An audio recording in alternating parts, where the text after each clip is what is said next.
Không sao đâu, tí sau là mình ấy rồi mà.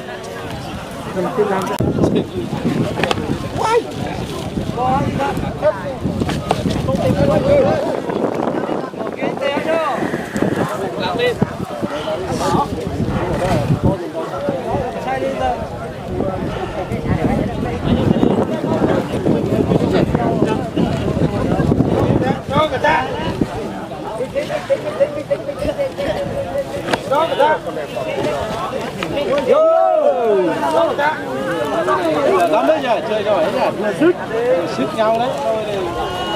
Bây giờ cứ chơi để lấy số nhỉ.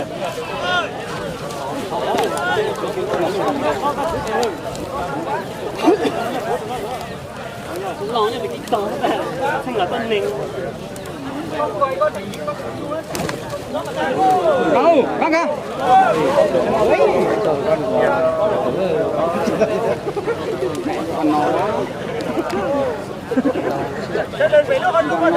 Con này lúc nãy thắng một con giải của em ấy.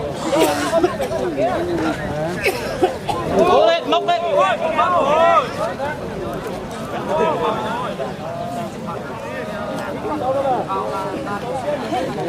Lên xem này, đi gần về nhà rồi.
Được rồi, giờ mà tụi nó giờ tụi nó giờ chuyển đó.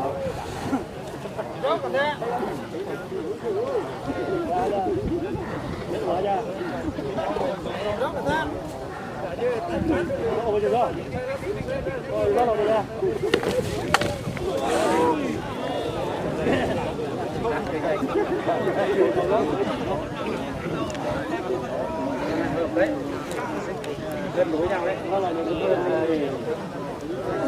bằng nhau đấy.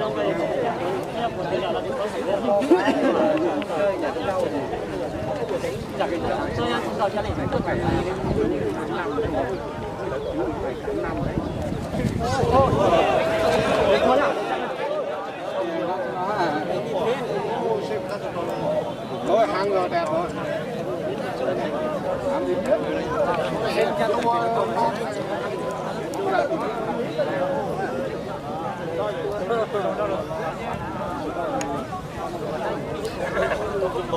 To còn chua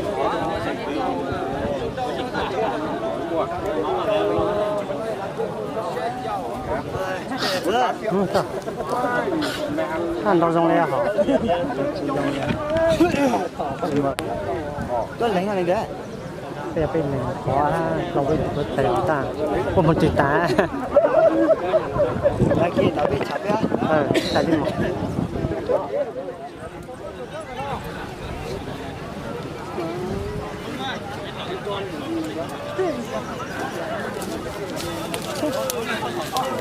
nhiều không anh? chưa được quay lần nào đâu. Cái máy anh cẩn thận nhé.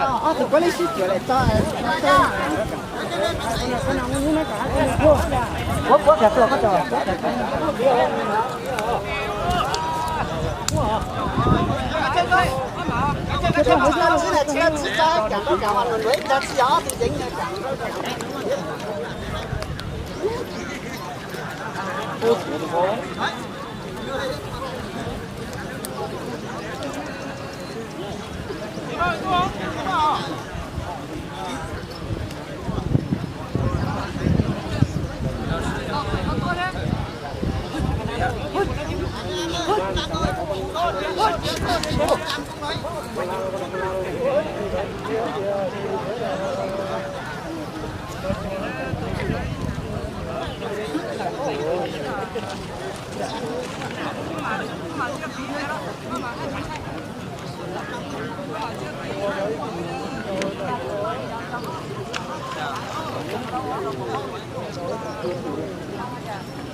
chơi phải có khí phải có to.